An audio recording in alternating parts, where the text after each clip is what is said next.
I think to a degree, a lot of us are afraid to share who we really are, right? Whether it's even to our closest friends, even, or our family, or to our spouse, even.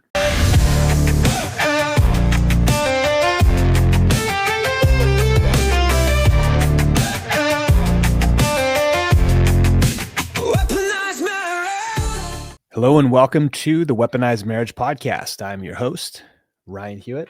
And I'm your host, Kendra Hewitt. And this episode here is called Getting Naked in Your Marriage. And it is what you think, but it might also not be what you think. That's a good intro. We just had a great call with our therapist, Steven, and this was something that came up and we're like, man, we're just totally going to talk about this. And he shared something with us that I thought was great. So the topic of being naked came up, and he said, well, when I do sermons, I teach that there's 3 reasons that people wear clothing. And he says, the first reason is obviously protection from the elements, being, the naked ape. We need clothing to make sure that we're protected from extreme temperatures, cold and heat. And the second thing he said is for fashion. It's a way for people to express themselves and, to be like peacocks, show off or don't show off. It's a way to express yourself. Mm-hmm. And then the third one is it gives us the illusion that we're not naked. So, and I thought that was profound because the truth is we are naked beings just with this obviously this covering of thread, but the deeper meaning from that is that so many of us are afraid to share who we really are, right? Our deepest fears, our deepest emotions, things that would make us feel vulnerable, right? So anything that would be damaging to your ego, for example, especially like as a guy, and how this shows up in marriage was the discussion. And I think that when you first get together as a couple, I think that when everything is new and you're inquisitive and you're wanting to learn about the person and you ask lots of questions and you're open. There's usually an attraction there. Yeah, there's obviously a physical attraction and then hopefully like an emotional attraction as well. But over time, I think that... I don't know, some relationships, that's not the case. All right. Yeah, maybe you just have lots of money. No, I'm kidding. But I think that to a degree, a lot of us are afraid to share who we really are, right? Whether it's even to our closest friends, even, or our family, or to our spouse, even, right? And I think especially like our deepest wounds. And it's fascinating how like our deepest wounds become the things that actually either propel us forward or hold us back. And I think that these things that we hide from our spouse about ourselves are things that hold us back in our marriage too. And just like our lives in general, I think. Well, yeah, for sure. So I guess we could just talk from personal experience, how this like manifested in like our marriage. So like one of our sayings is like secrets make you sick, right? And it could be even just like silly secrets. Like, I don't really like it when Ryan touches me like that, but I don't want to tell him because I don't want to hurt his feelings. Right. So little things like that, but little things become big things over time. Like I don't like when Ryan leaves his dish on the floor after the dog licked it and doesn't put it in the dishwasher, and every fucking time I stub my toe on it. I got to pick it up. But I mean, all these things like build up resentment over time. But even like deeper than that, just like things that prevent you from fully opening up. And I think like a lot of it's subconscious and it manifests in like just little subtleties in a marriage. But obviously if that builds over years and sometimes decades, it creates a disconnect. Yeah. So and that's the whole thing is just, I think a lot of couples become disconnected over time rather than like try to continue to work on things and grow. Mm-hmm. We talked last week about investing in your marriage. Well, I think one of the things that really helped us was that we decided we were both simultaneously going to invest in our marriage by improving, I think, ourselves individually also, right? in just figuring out ways that, you're holding yourself back, I guess, individually, but, as you come together as a couple, especially like if one person's working on themselves, one person's like, I guess, really uncovering a lot of things about themselves and growing, but the other person isn't, I guess that could build resentment as well and disconnect. Well, I think when you're talking about this right now, what I always like to calibrate, like what comes up for me when you're covering that, right? Or bringing something up. And I think about how this was exactly this time last year. Because I remember our pastor, Matt, at church was doing a sermon series because it was Valentine's Day, right? So this episode is going to drop the day before Valentine's Day. Yeah. Right. So how appropriate is getting naked, right? Yeah. For some people, maybe not for everybody. But my hope is that this episode will start that for people. And one of the things that just popped in my head when you were talking about that was I remember sitting exact opposite. I was in this chair because my desk used to be here, and you came upstairs. And we had both gone to the sermon, and I think it really hit us on this particular one.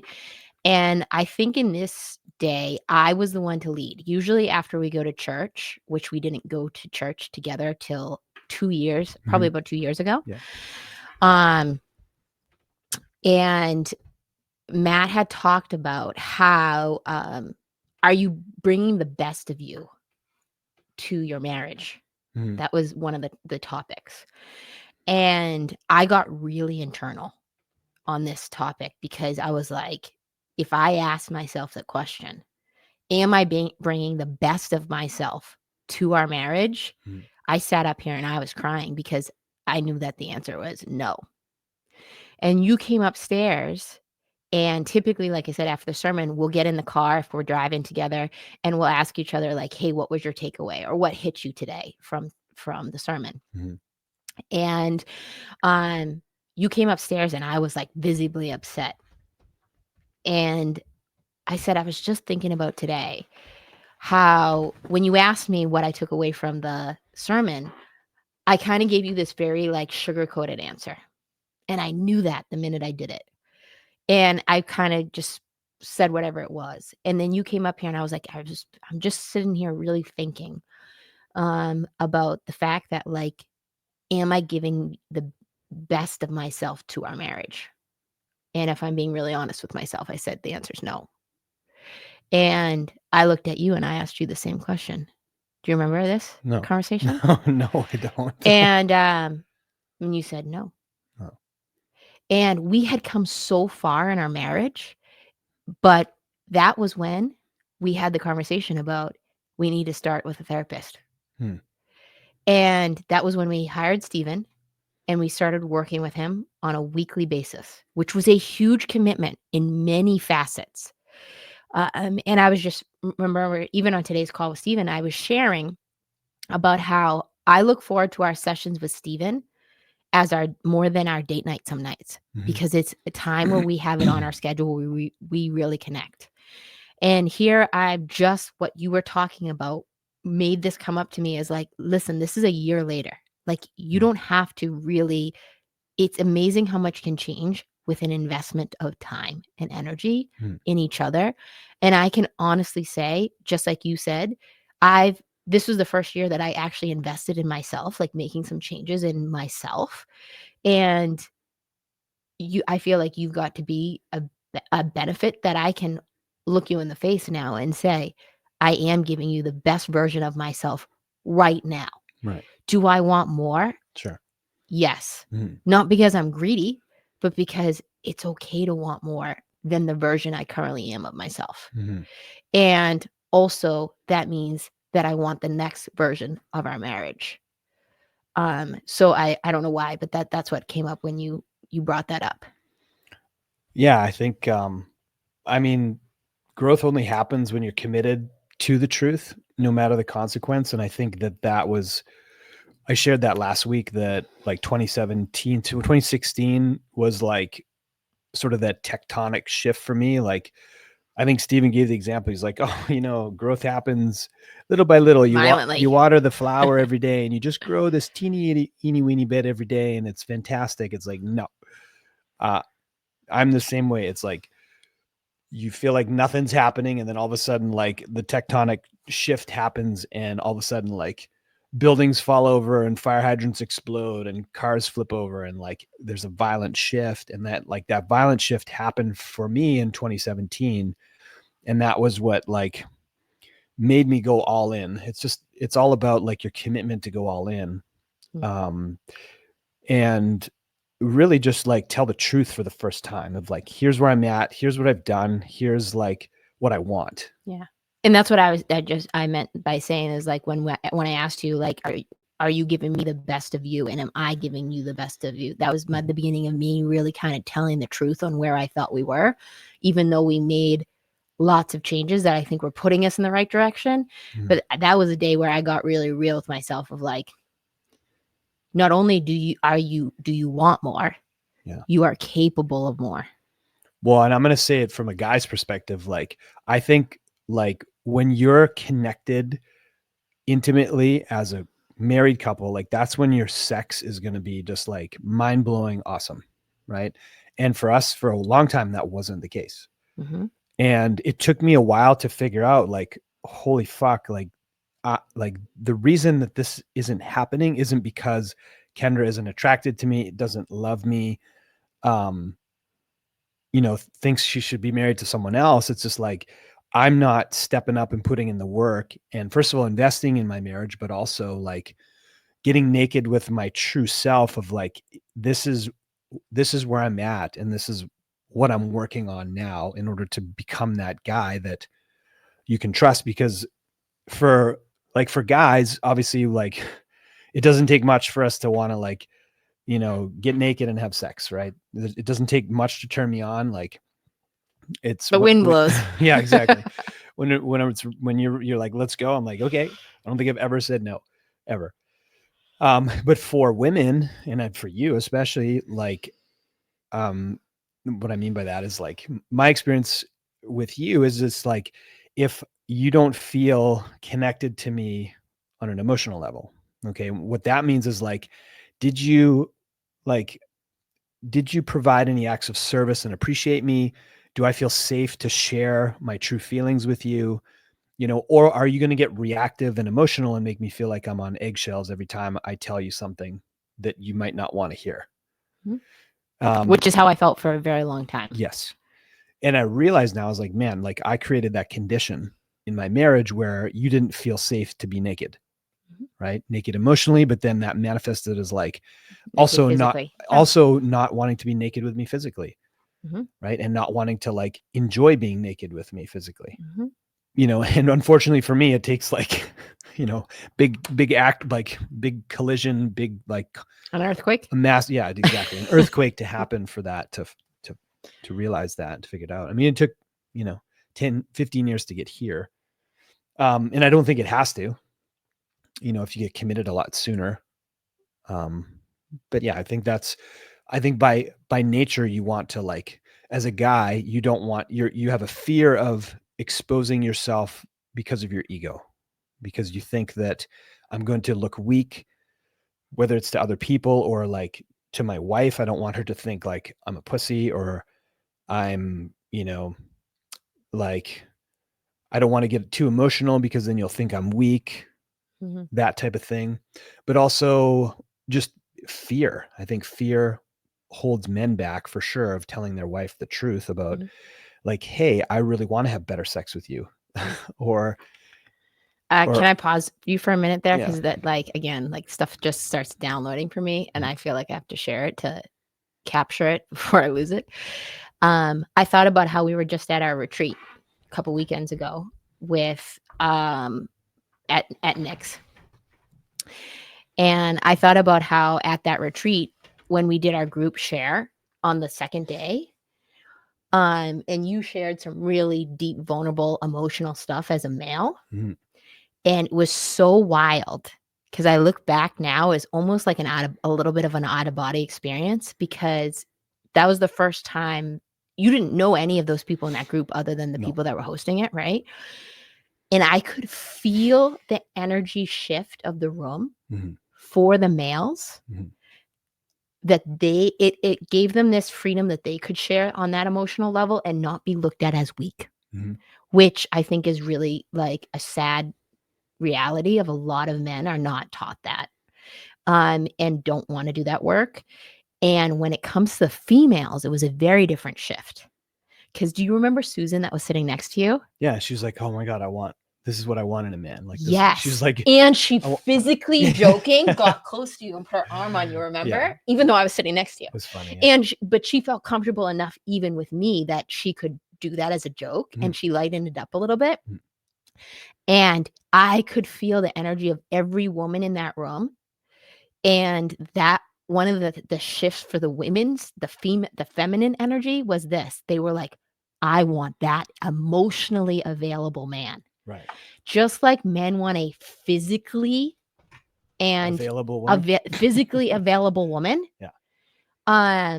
We're talking about getting naked here. Is like, well, guys want women that are like powerful, that are comfortable in their skin and feminine, and that are sexual. Like they're like they own their sexuality, which is a primal instinct. Like it is primal for the act of reproduction. Sure. Right? Like if you look at it on a very like what's the word I want? Level. Yes, thank you. But when it comes to women, it's very like what we're gravitating towards is like we want to be seen, and just like you said, is we want to be seen and heard, but at the same time that emotional availability in a male, there's a fine line where it's like this guy's weak and he's a pussy, like you said, right? But there's also a super big strength in it. And I think a lot of people have it a little bit warped based on how they were raised and who they're influenced by and who they hang out with, of thinking about a man being emotionally available is weak.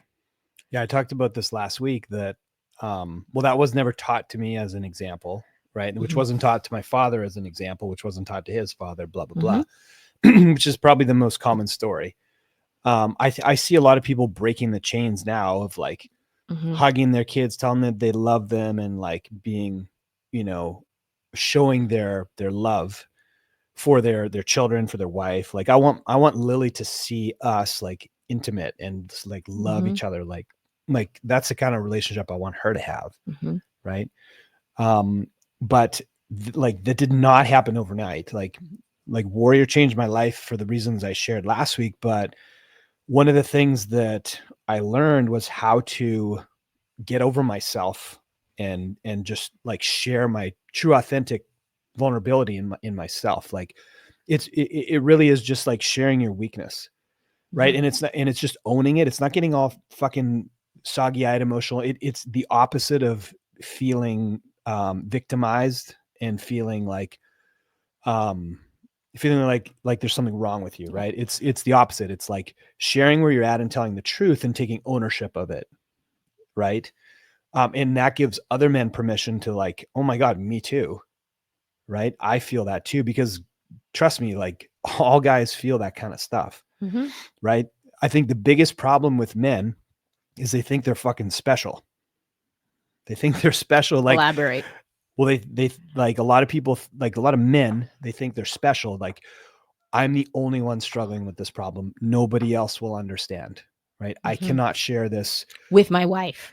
Well, not even with their wife, with their buddies, right? Because it like, well, they'll it's the fear of appearing weak, right? To another man, for example.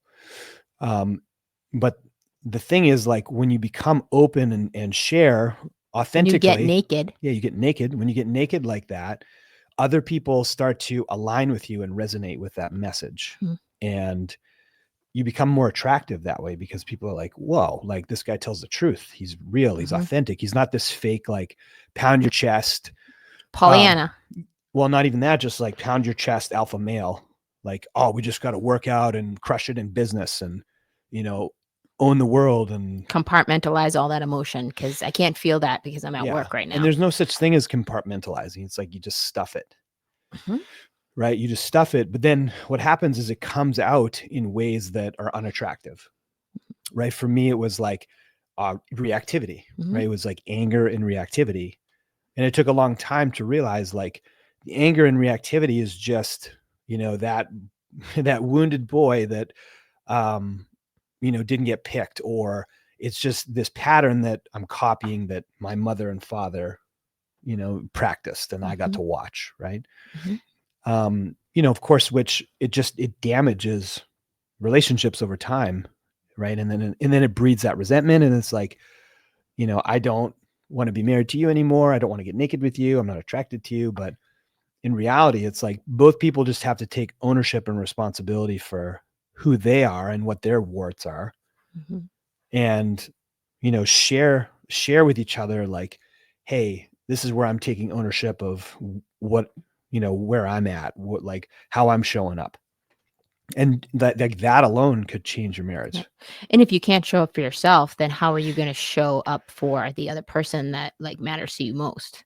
Well, that's the most interesting thing and most frightening thing is like, there's like outward lies you tell people, but like lying to yourself is a whole other level.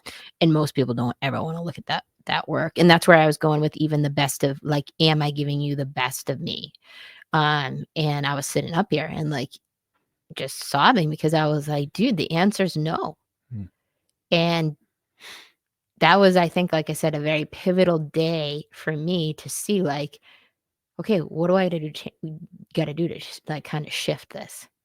What does the best of me look like? And when you're trying to figure out what the best of you looks like and you feel like you're in a really low place, it takes some serious work.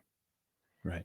To do that. And I also think that I'm starting to really embrace this, but it's like it takes some serious courage because there are a lot of people that will never try to scratch that surface. Well, what are some things you would tell people? Like, what are some things you did? What are some things you would tell people to start getting naked? Well, like I think the one you already hit, which was start by telling the truth. But sometimes that is so layered. It's like, where do I start? Right. So I think that you really have to start with the small shifts before you can make big. Have you ever heard that saying? I love this one. Is that small hinges swing big doors? Yeah.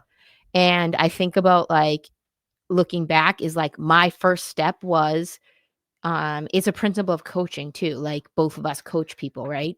So when I look at someone I'm starting to work with, let's say at the beginning, but it's actually a repetitive form of coaching, is that like, where are you at?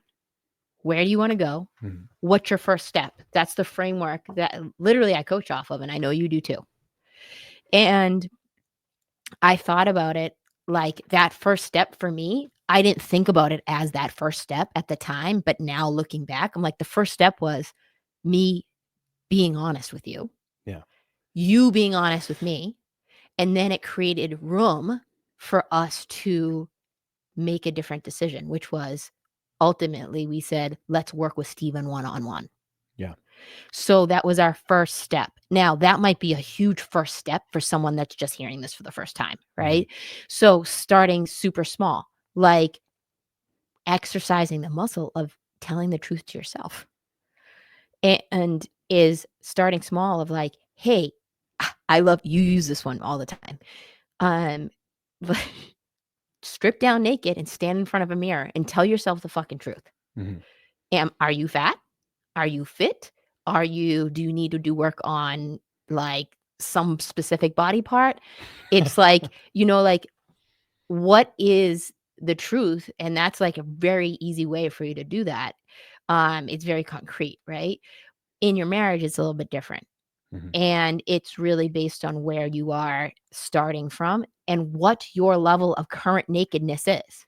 Well, what was the course called that we did in, so there was like a 6-week. Oh, the marriage course? Yeah. So we did a marriage course, it was a 6-week course through church. What was it called?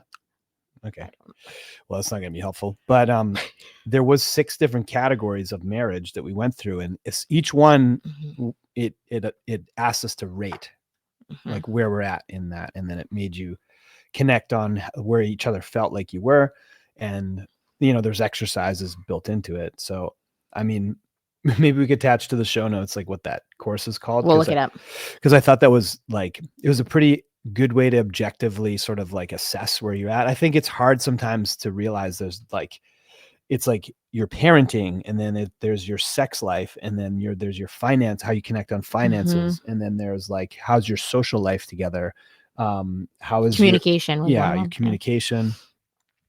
I just think that like there are different categories in a marriage, and I think it's really hard to focus on all of them all the time. But I think it's good to, like, I do this with all my clients. I know you do. It's just, if you don't know where you're starting from, then you can't know where to go. So it's always really important to start from the facts, like the truth, like you're saying, just knowing like, where are we at? Like, how often do we go on dates? Philosophically, are we aligned on our values, on our parenting? Do you know where we're at in our money? Like, do you know where we are in our assets? Do you know how much, what our monthly nut is? If something happens to me, what do you do? Even that. Yeah. And then, where do you want, like, what do you want? Like, where do you want this to go? So start with where you're at, and then talk with each other about like, well, what is the vision for what we want in like 1 year, 3 years, 5 years? I think those are powerful ways to open up conversations that don't come up otherwise when you're just like, hey, what's the weather and how was your week? Yeah. And what's Lily doing this week? Yeah. What I don't recommend is rating yourself. And first, I think the first step is rating yourself on where you are at and getting real with that, and not going to the other person and be like, hey, so I've on a scale of 1 to 10, I voted our sex life as a 4, and that's not the way to start the conversation. So let's get that out of the way. But like sharing, like, hey, it's already painful, something that's positive about our relationship, of like, even starting small, of like, hey, something I appreciate about you. If you are not a person, especially a male to a female, that even recognizes small things like, hey, I love when you make me a cup of coffee in the morning. It's a big gap to go from, hey, our sex life's here, to I want our sex life to be here. I want like stripper energy. Yeah, exactly. Like, I want to pull, right? So be a pull. So I just really like, just want to share that is like, you got to calibrate where your communication is with your spouse at that point. But you don't have to calibrate where you are. Right. That's where you have to be really honest of like, hey, I'm at a 4 out of 10. It's just like I said, you have to take ownership of where you're at first. Yep. And then the courage part is starting to do the small steps where you could have a bigger conversation like that. Right. But I think a lot of times there's a lot of people that are like, oh yeah, just like, and then they start telling stories about each other. Right. And then what's that saying about how, like, if someone tells you a story long enough about yourself, you'll start to believe it. And I know that this was the case for us. We're always working on like, what's our story about the other person? What's our story that we tell ourselves? And working on reframing what those mean to us. And so I think that that's also another way that you really start to get naked, is you start to look at your stories. Like, first you looked at your facts, and then you start to look at your feelings about those facts, and then you start to look at what the stories I'm telling myself about that. And even recently we had a conversation where I was like, I need you to stop telling that story. Right. What was it? That's yours. It was about my mom. Remember? Okay. What was it? So you were telling me the story that, like, man, I don't know what it's going to be like, or how you're going to handle when your mom's no longer here. And I was like, I need you to stop telling that story to me, because I'm going to start to believe it, that it means that it's leading to a breakdown, not a peaceful release. Right. And the minute I said that, you owned up to that. You just said, okay, like, I don't think you knew necessarily how you were going to start to shift that story, but you at least became aware that it was not empowering me. It was actually disempowering me. Yeah. I mean, I told the story for a long time that, like, you didn't like having sex with me. That's right. Another, I mean, this was a huge one. And yeah. So, and then what happened was, anytime it was like time to get it on, you were just in your head of like, oh my God, I hope I hope this is the way he wants it. I hope I'm better this time. Yeah. And showing up the way he wants it. Yeah. Because, and I would be almost like nervous and awkward being like, I think this is what he wants, but I would never ask you. Right. No, but you know, that all stem from the story. Obviously it comes down to communication, but it all comes from the story of me saying that like Kendra doesn't like having sex with me, which or you wasn't used to true. say that I just wasn't attracted to you. Right. But I mean, that whole story shattered when we started to do this work. And I just realized that it's not that you weren't attracted to me. It wasn't that you didn't necessarily not want to have sex with me, is that you didn't trust me. Well, I didn't want to have sex with the current version of who you were being. Right. Yeah. But I mean, how do you tell that to somebody? I didn't know how to. Right. So what shattered my story was the realization that like, not only do you have problems experiencing joy because of some of your past experiences, but also I'm just like shoveling, you know, dirt on top of that by reinforcing that, you know, that whole like conversation of like, hey, this is going to be weird because you don't really want to be doing this. Right. Mm-hmm. So anyway, I don't know where I was going with that. Well, that was like getting very naked. Yeah. So anyway, so I think what are some last takeaways, I guess, to wrap this up as far as getting naked in your marriage? Listen to this podcast together. I think like listening to this like by yourself is great, but I think like listening, you don't have to listen together, but both of you guys listen to the story and then open up conversations of like, you know, radical honesty with each other. I think I would say that in wrapping up, one of the best ways that you could start to get more naked, emotionally, which will lead to physically, is really asking yourself, am I giving the best version of myself to my significant other? And if you are at a level, a rapport in your marriage where you could ask that question honestly and get a good response, I think you ask that of your spouse. And if you're not at that level, you ask yourself, and then you start making a shift. Whether it's, hey, I'm going to start going to the gym so I like feel better about my body, you just or whatever do it. it is. Don't talk about it. You do it. You don't. Yeah, you start making that shift though in yourself, Mm-hmm. and then when your significant other will either notice, not notice, or they might say something, they might not say anything. Mm-hmm. It might drive them away. Mm-hmm. They might have a story that, oh, he's getting fit and sexy because he must be trying to pick up chicks at the gym, right? That might be their story, right? So that's when you have to start to do some of this work but it starts with yourself. Right. And if you want a better marriage, if you want to build on the marriage you have, then that means you have to define what the next version of it is. And then you have to figure out the steps to chase it, just like anything. That's great. I love it. Good place to wrap up. All right. Well, happy Valentine's Day, everybody. Hope you guys are able to and have some time to get naked with each other. Yep. If you like this podcast, please rate, share it, and subscribe. And we will see you guys next week.